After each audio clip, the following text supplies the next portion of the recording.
सभी को सादर नमस्ते। स्वागत है आप सभी का सनातन अमृत के इस चैनल पर। एक ऐसा चैनल जो ऋषियों की परंपरा की बात करता है और आर्य वैदिक संस्कृति की बात करता है, जो वेद वर्णित है, जो शास्त्र के प्रमाण के अनुसार ही बात करते हैं।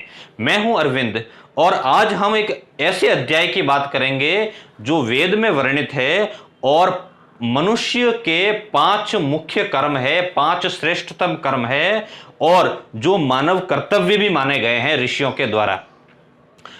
उनको ऋषियों ने अपने वेदों में पंच महायज्ञ भी कहा है। पंच महायज्ञ कौन कौन से हैं वो पंच महायज्ञ? आप अगर किसी अपने गुरु के सानिध्य में हैं और किसी को अपना गुरु मान लिया है, तो अगर आपका गुरु इन 5 महायज्ञों को करने का आदेश अगर देता है तो आपका गुरु वेदों का विद्वान है, सच्चा गुरु है। तो आइए जानते हैं वो 5 महायज्ञ कौन कौन से हैं जो हमारी परंपरा में विद्यमान है। पहला है ब्रह्मयज्ञ। ब्रह्मयज्ञ के अंदर मनुष्य सुबह ब्रह्म मुहूर्त में उठकर शौच आदि से निवृत्त होकर समाधि अवस्था में बैठते हैं, जिसको शास्त्रों में संध्या कहा गया है। ईश्वर का नाम जपना संध्या के द्वारा वो ब्रह्मयज्ञ है, जिसके अंदर ध्यान और समाधि की अवस्था में आधा घंटा मनुष्य बैठता है, उसको ब्रह्मयज्ञ कहते हैं। उसके बाद नंबर आता है देवयज्ञ। दूसरा है देवयज्ञ। देवयज्ञ यानी कि अग्निहोत्र। अपने जब यज्ञ करते हैं, अग्नि के अंदर घी की आहुति देते हैं, सामग्री की, वो यज्ञ जो होता है उसको देवयज्ञ कहा जाता है, क्योंकि दिव्य गुणों से निर्मित होता है और पंच महाभूत से बनी हुई ये सृष्टि है, उसको यज्ञ के द्वारा वायुमंडल को शुद्ध करना और वेद मंत्रों से ईश्वर की उपासना करना देवयज्ञ कहलाता है। तीसरा कौन सा आता है? वो है पितृयज्ञ। पितृयज्ञ माता पिता गुरु और आचार्य बड़े बुजुर्गों की सेवा करना और उनको अपनी सेवा से तृप्त करना है, उनके सारे आदेशों का पालन करना, यह है पितृयज्ञ। पितृयज्ञ मतलब ऐसा नहीं कि मरे हुए पितरों की, अपने जीवित माता पिता गुरु आचार्य। वो मैंने पिछले वीडियो में इसके बारे में पूरा वर्णित किया है, आप चाहो तो देख सकते हैं। यह है तीसरा है पितृयज्ञ। चौथा कौन सा है? चौथा है अतिथि यज्ञ।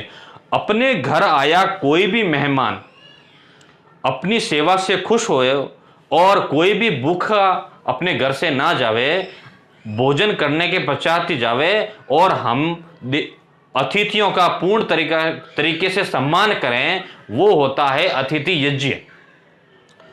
और 5वां और लास्ट होता है बलि वैश्वदेव यज्ञ। बलि वैश्वदेव यज्ञ का अर्थ है कि अपने चारों तरफ जितने भी छोटे मोटे प्राणी हैं, जैसे गाय है, कुत्ता है, घोड़ा है, हाथी है, चींटी से लगा के हाथी तक जितने भी अपने चारों तरफ प्राणी हैं, उन सबका हमारे भोजन पर अधिकार है और उनको हम भोजन करने के पश्चात उन सबको अपने भोजन से तृप्त करें। गाय को, कुत्ते को, हाथी को, जो भी अपने सामने प्राणी आता है, उनको भोजन आदि देकर उनको भूख मिटाना, उनकी सेवा करना, ये पुण्य का काम है। ये है बलि वैश्वदेव यज्ञ।